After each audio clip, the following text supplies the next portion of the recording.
श्री शिवाय नमस्तुभ्यम। ध्यान दीजिएगा, बहुत सुंदर संवाद चल रहा है, बहुत ध्यान देने वाली बात है। प्रत्येक महीने की पूर्णिमा को जिसके घर में दूध की सामग्री बनती हो, दूध की सामग्री तैयार होती हो, खीर प्रसाद तैयार होता हो, उसके घर में कभी क्लेश नहीं हो सकता। चाहे सास बहू एक दूसरे के सामने वो कहे ना, वो सांप और नेवले की लड़ाई क्यों ना, फिर भी शांति हो जाती है। पर प्रत्येक महीने की पूर्णिमा होना चाहिए। ये नहीं कि तुमने एक महीने की पूर्णिमा पे बना लिया और दूसरे महीने की पूर्णिमा को गायब कर दिया। फिर सालों से कर रही हो, कई माताएं कर रही होंगी पूर्णिमा का व्रत। एक समय फलाहार करती हैं, एक समय भोजन करती हैं। भोजन में खीर का होना जरूरी होता है पूर्णिमा के व्रत में। दूध की सामग्री होना जरूरी होती है पूर्णिमा के व्रत में।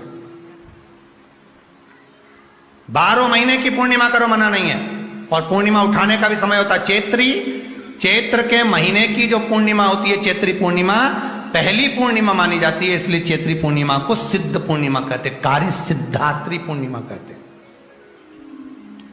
सिद्ध करने वाले। मनोरथी पूर्णिमा कहते हैं, मनोरथी पूर्णिमा। इसलिए पूर्णिमा का व्रत कहां से उठाया जाता है? चैत्र के महीने की पूर्णिमा से पूर्णिमा का व्रत उठाया जाता है। कि मैं महीने की पूर्णिमा करूंगी तो चैत्र पूर्णिमा से उसको उठा लिया जाता है। पर उसका एक नियम रहता है। आप फलाहार कर रहे हैं अपनी जगह पर है, पर एक समय भोजन कर रहे हैं वो अपनी जगह पर। भोजन के साथ में मीठे के साथ थोड़ा दूध की सामग्री होना जरूरी होती है। और क्यों करते हैं पूर्णिमा का व्रत, किस लिए किया जाता है, क्यों करा जाता है, उसका व्याख्यान वर्णन शिव महापुराण के अंतर्गत स्कंद पुराण में लिखा गया। स्कंद पुराण में वर्णन किया है श्री वेद व्यास जी महाराज ने। कहा यह पूर्णिमा का व्रत इसलिए किया जाता है कि व्यक्ति का जब मन गलत भ्रम में जाने लगता है, मन जब गलत जगह पर जाने लगता है, तो ये मन को गलत जगह पर ले जाने वाला कौन होता है? तो कहा यह चंद्र होता है। व्यक्ति की राशि के अंतर्गत, व्यक्ति की पत्रिका के अंतर्गत, व्यक्ति की ग्रह दशा के अंतर्गत जब चंद्र बेकार चलता है तो व्यक्ति अच्छा करते करते भी बेकार करने लग जाता है। चंद्र डोल रहा है। कई माताएं कहती हैं, गुरुजी हमारे बेटे को आशीर्वाद दीजिए, बहुत गलत संगत में जा रहा है। मतलब समझ जाना कि चंद्र गड़बड़ जा रहा है।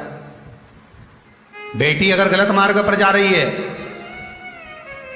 बेटी अगर गलत संगत में जा रही है, किसी अन्य व्यक्ति की ओर आकर्षित हो, चंद्र गड़बड़ हो रहा है, उसका चंद्र कहीं जा रहा है। कोई पुरुष, कोई लड़का कोई गलत मार्ग पर जा रहा है, चंद्र गड़बड़ हो रहा है। घर में जो क्लेश उत्पन्न होता है, घर में जो विवाद उत्पन्न होता है, उस विवाद को रोकने के लिए केवल चंद्र की ही, इसलिए तो पूर्णिमा घर की नारियां हमारे हिंदू धर्म में यहां तक स्कंद पुराण में कह दिया कि प्रत्येक पूर्ण। आप लोग कभी आप लोगों ने सत्यनारायण जी की कथा करवाई है? जितने लोग आस्था चैनल पर कथा सुन रहे हैं, जितने लोग फेसबुक यूट्यूब पर कथा सुन रहे हैं, यूट्यूब पर कथा का श्रवण कर रहे हैं, उनने कभी सत्यनारायण की कथा करवाई होगी। तो उसमें लिखा है, हर कार्तिक, हर पूर्णिमा को, हर संक्रांति को ब्राह्मण सत्यनारायण भगवान की कथा या राजा या वैश्य कथा को कराता था, या बढ़िया कथा कराता। सुनी कि नहीं सुनी? सत्यनारायण भगवान की कथा में लिखा है, स्कंद पुराण के अंतर्गत जो सत्यनारायण भगवान की कथा का स्मरण किया उसमें लिखा है, प्रत्येक संक्रांति पूर्णिमा को सत्यनारायण की कथा करवाने लगा और ये योनि को प्राप्त हुआ।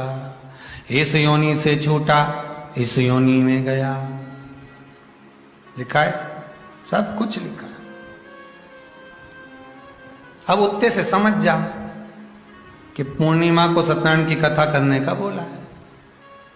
तो पूर्णिमा को सत्यनारायण की कथा का क्यों बोला? वैसे तो रोज कराओ सत्यनारायण जी की कथा, प्रतिदिन कराओ, मना नहीं है। आप क्या कोई विशेष फंक्शन है आप सत्यनारायण जी की कथा करवा, पर पूर्णिमा संक्रांति को और संक्रांति को पूर्णिमा को सत्यनारायण की कथा का स्मरण क्यों करवाया गया? क्योंकि पूर्णिमा के दिन अगर ये भगवान का व्रत रख लेगी, पूर्णिमा के दिन अगर ये खीर का प्रसाद बना लेगी, थोड़ा सा दूध की कोई सामग्री बना लेगी और भगवान को भोग लगा देगी, भले सत्यनारायण भगवान के भाव से बनाए, भले सत्यनारायण जी के निमित्तार्थ बना, पर अगर इसने सत्यनारायण भगवान के निमित्त से बना, पर पूर्णिमा के दिन अगर ये व्रत रखेगी, उपास रखेगी या कोई सामग्री बनाकर भगवान की पूजन कर लेगी, तो इसके घर में जो अशांति है वो शांति में बदल जाएगी। इसलिए कई घरों में आज भी सत्यनारायण भगवान की पूजन हर पूर्णिमा को करती है। माता किताब लेके बैठ जाती है, तुरंत तुरंत उन्हें ऑफिस जाना, कहीं काम पे जाना, और तुरंत तुरंत उसने तुरंत जल्दी जल्दी कलश रखा, कलश नहीं भी रखे तो भगवान की पूजन कर को रखे,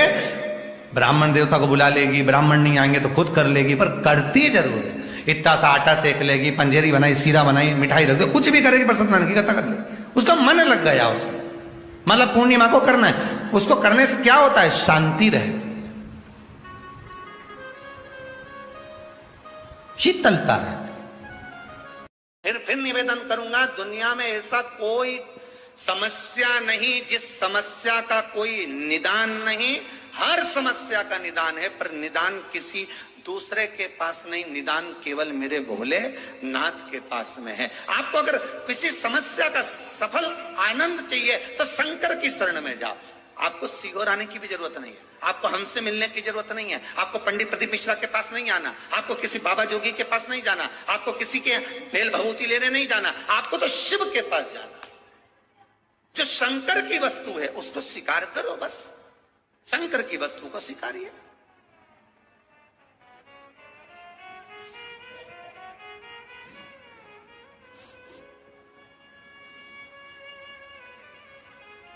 शंकर की वस्तु को स्वीकार करना चालू कर दीजिए।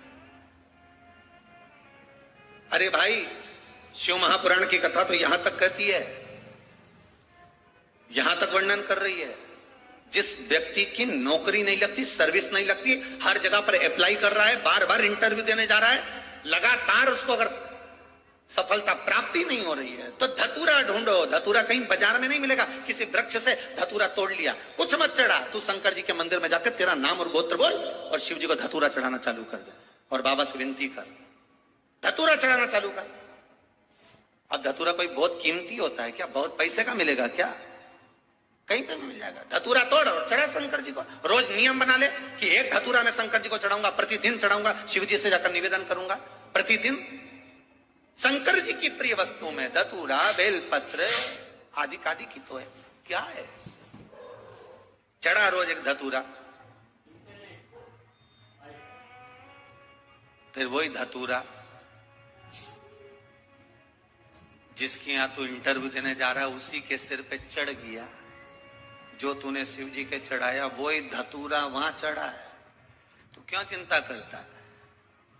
आ गया पूर्णिमा की रात्रि, बड़े से बड़ी बीमारियां, बड़े से बड़े रोग, बड़े से बड़े बड़े कष्ट इस पूर्णिमा की रात्रि को छूट जाए। दमे की बीमारी, श्वास की बीमारी, अनिद्रा की बीमारी, रात्रि को जगना, ये सारी बीमारियां पूर्णिमा की रात्रि को अगर व्यक्ति अपने जीवन को सुखमय बनाए, अपने जीवन को आनंदमय बनाए तो सब छूट सकता। पूर्णिमा की रात्रि को पीपल के पत्ते 5 लेकर उसके ऊपर खीर डालकर रात्रि को खा लेने से महाराज दमे की बीमारी, श्वास की बीमारी रुक जाती है, वो बीमारी बढ़ती नहीं है, उससे कष्ट नहीं होता। जिन बच्चों के नेत्र कमजोर होते हैं, रोशनी कमजोर होती है, पूर्णिमा के दिन रात्रि को 12 बजे भगवान चंद्रदेव का दर्शन कराइए। 5 से 7 मिनट तक नयन मिलाए चंद्रदेव के साथ और बाद में एक पीपल के पत्ते पर खीर जो चंद्र के नीचे रखी हुई है उसी खीर को चटा दीजिए, फिर चंद्र का दर्शन कराओ।